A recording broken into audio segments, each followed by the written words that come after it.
resort looks so nice. Something that, yes, we would like to experience for sure. Uh, Moving to the next segment now, let's get back to what we're here for. I invite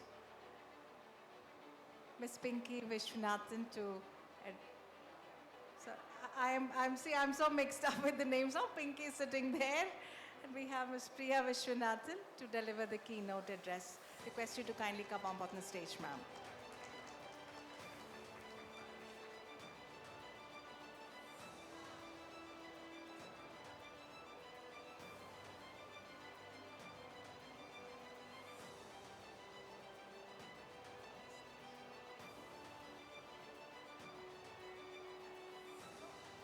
Whatever is comfortable to you, ma'am. Would you like to stand and speak or sit and speak? Completely up to you. Would you like to? All right. And we'll pick up the phone. Okay. Please. So this is our last minute arrangement where we would like to have a conversation rather than just she talking is what she says, because all of us are here. Maybe can we have the video? So we don't want the video here because then it'll be a disturbance for others to see. Ma'am, please.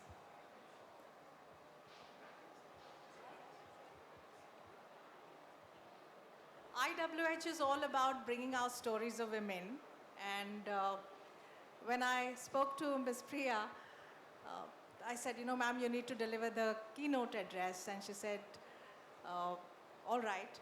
And when we are here today, what she said was, this is going to be the last segment of the day. It wouldn't look nice if somebody stands there and gives some gyan, her exact words.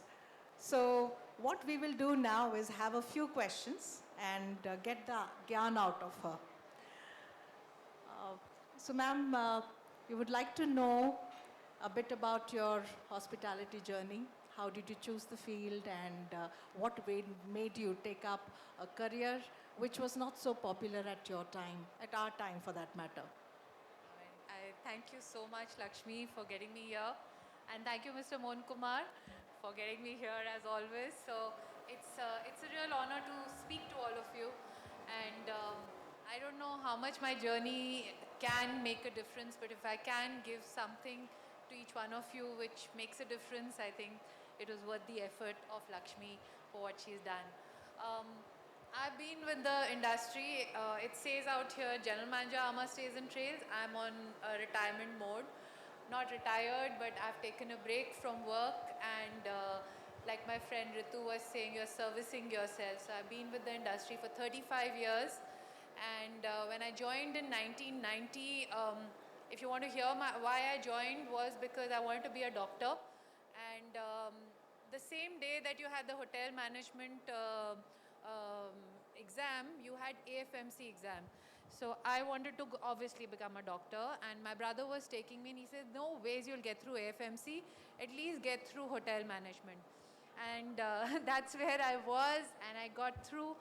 And believe it or not, my mother actually used a politician's pull who was a relative to move me from Dadar to Pusa. So in my time, Dadar Catering College was like the best, and I did get through that, but my mom didn't want me to go to Bombay, obviously, so I moved into Pusa, and I always wanted to be a chef. I don't see any chefs now out here, but and I love cooking. But when I went for my industrial training, and that's where this whole journey of a woman comes in, I've actually grown in a very privileged environment where I think a woman was, she was not just respected, she was worshipped. We did what we do in the north, Kanchke. So, I was very used to the important one where my father would clean my feet, and I was never allowed to touch his shoes. And I was like the queen of the house, princess rather. My mother was the queen. And I went and did my hotel management industrial training in Taj Mansingh in Delhi. And I scored the best in my kitchen training. But I had a chef called Chef Damanjeet. When he was scoring me, he says, Priya, you've done very well, but I'm not going to recommend you for a chef. So this is 1990, and he said, you don't know how to abuse.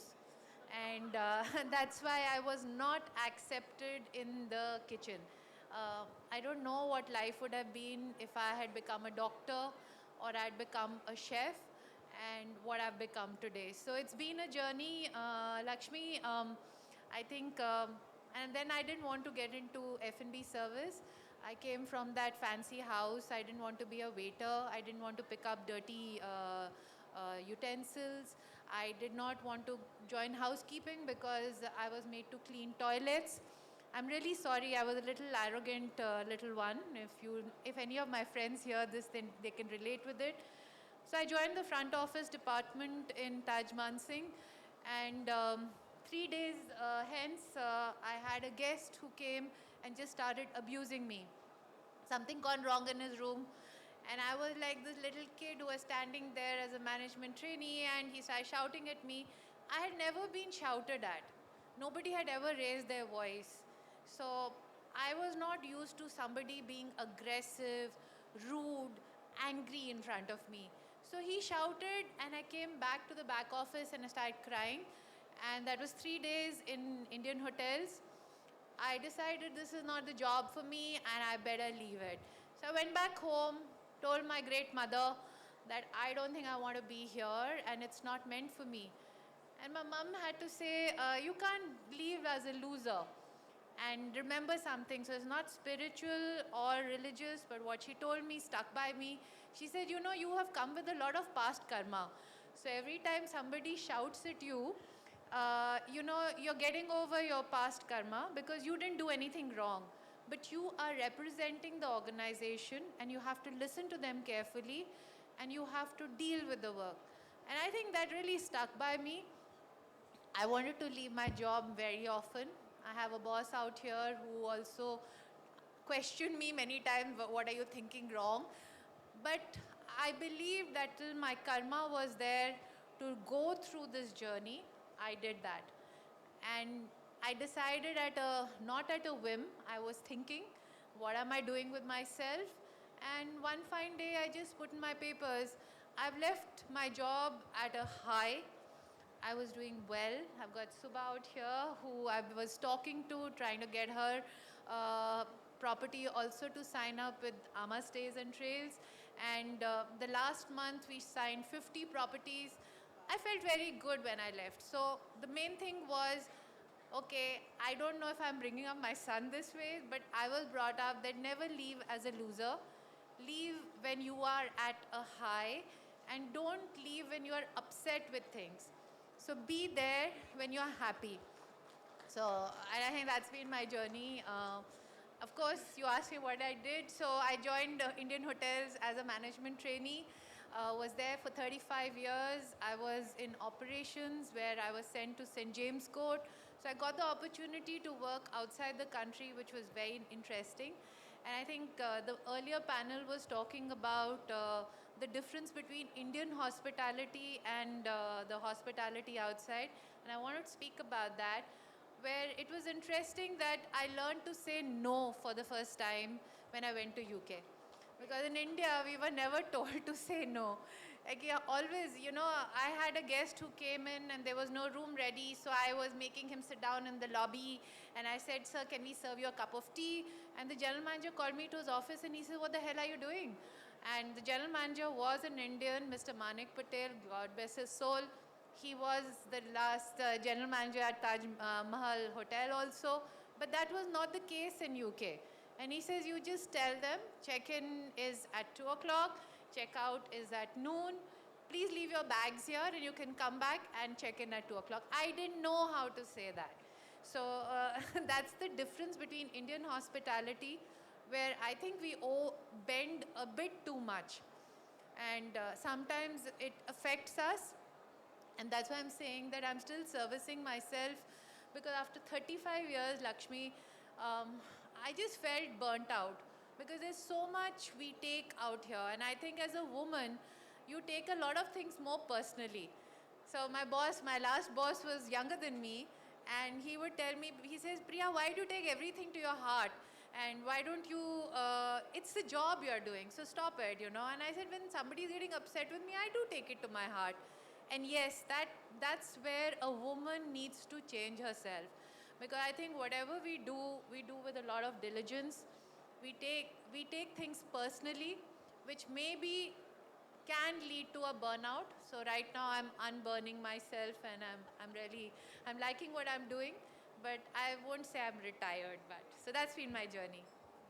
Excellent, and such an incredible one. I think it resonates with the journeys of almost a whole lot of women sitting here. Uh, 35 years is a very long time with one company and, growing up the ladder, delivering so much, learning so much, and also, some of the hard hitting lessons that you say I've learned after 35 years. What some of us can take from that is, taking a page out of your book, we must stand for ourselves. We must know when to say no, and I think go with the flow. That's what it has been. All right, you've been a leader now. Again, coming from the time, she said that she could not get into the kitchen because of she couldn't abuse people. That was in 1990. I couldn't do that in 97. But today, kitchens are much safer places. People do not use that kind of language anymore, and we have a lot of lady chefs. It might be physically demanding, but that scenario has changed. So where we have come from, I think already a lot of progress has been made.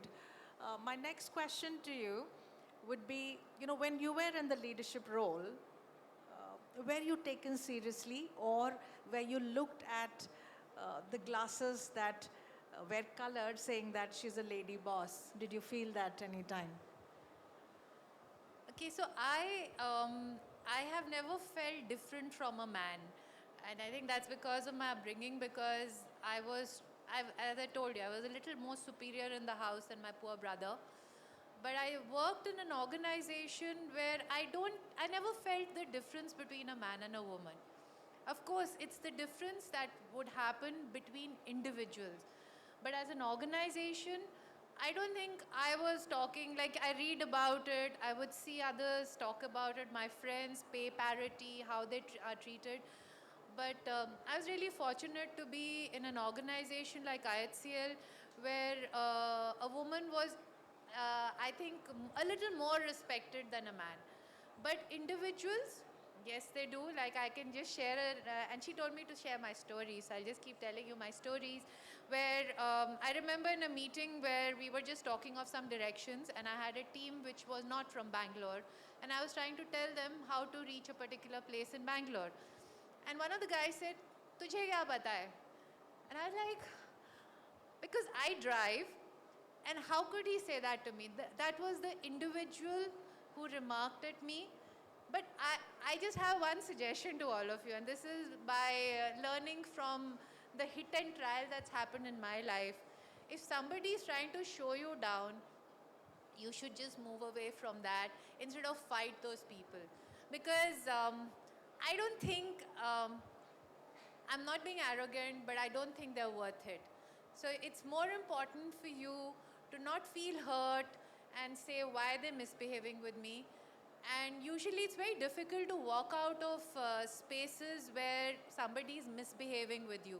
And it's not necessarily a man, Lakshmi, it can also be a woman. And you have to have the strength within. So it's important that you as a woman believes in yourself. There's nobody else who can believe in you excepting yourself. When you believe, then I don't think it's a problem. So if you're talking about leadership role, how was I taken? I've never felt a challenge in being heard to. And yes, during COVID, I realized I was running an operation of over 100 bungalows, sitting here in Bangalore, not going anywhere. The only way I could maybe make a difference is raising my voice. And I did learn to raise my voice, which I didn't learn, and I didn't get into kitchens. But I did also have a lot of KPMG issues which came to me. So we had this internal line where staff said she shouts at us. But sometimes, what is that simple? I don't know how many of you understand Hindi, but yes, we have a saying in Hindi, लातों के भूत बातों से भी नहीं मानते हैं. So it's basically, you know, if you, by just speaking, sometimes it doesn't work. You sometimes have to kick, and it's okay. So that's the way even men work. So I have not worked differently from a man. I have worked the way I was, and I was allowed to work as an equal in my company. Maybe I was fortunate, but I also had the strong belief of what I wanted done. So nobody could overpower what I wanted done. Yeah, also, it very well said. Thank you. It also depends on what you give, you get. The more of something that you give, the more of that you get. They talk about gratitude, but they also talk about leadership and everything else. So I think, when you get great mentors and people who support you in your role, things become so much easier. I also remember, in fact, I also happened to work with Mr. Manik Patel. He was the general manager. I think Ritu also was there at that time. Uh, Now, a short answer for this and crisp one. That would be one of the toughest decisions that you have taken uh, in your role, maybe in a leadership position or maybe otherwise. As a hospitality manager, one of the tough calls that you took. The toughest call usually is when you have to sack somebody.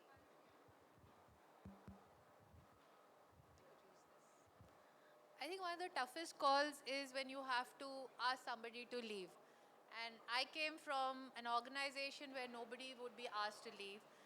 And I think the only reason why somebody would be ever sacked in Indian hotel company is on code of conduct. And that was great for me because, I think work, if somebody asked me why I worked for 35 years with this organization, it was like a marriage because our ideals were together. So if I believed in something, so did my company. And I could take a stance where nobody would ever object to what I did. So asking somebody to leave when they're doing something wrong, which is against the code of conduct, you know that person's been extremely stupid. But yeah, those are tough decisions, and you have to stand by it because I think that's what the core of your organization is, and that's what I think everybody's belief in Tata's is. So I think that was one of my toughest ones for me. All right. I think that's tough for a lot of people, especially women. I mean, I'm asking you questions which are some of the most difficult decisions for women. If you have realized, that's what I've tried to. Uh, one thing that you feel the industry has changed for better, just one aspect. So first of all, Lakshmi, I'd like to clarify again. Don't feel that tough for a woman. Feel like a human being. There is no difference between you and the men sitting on this side because it seems all women on this side. So there is no difference. When we're talking about inclusive places, I think inclusivity comes with our belief, and whatever person's belief is, like, I don't know, there's so many sections of inclusivities which have come. The other day, somebody was talking to me, a friend of mine in America, where one of her students said that, I think I'm a pumpkin. So that's the other extreme which is happening in inclusivity, and you'd asked me to talk about it. So I just want to say this: please don't believe this is tough for me, or this is because I'm a woman, it's tough for me. You're doing a job and believe that you are at that place because you were supposed to be, and you perform that job role. There's no difference between a man and a woman. So the question was? Yeah, how has the industry changed for So the better? One aspect. industry change, yes, what he spoke about the chef.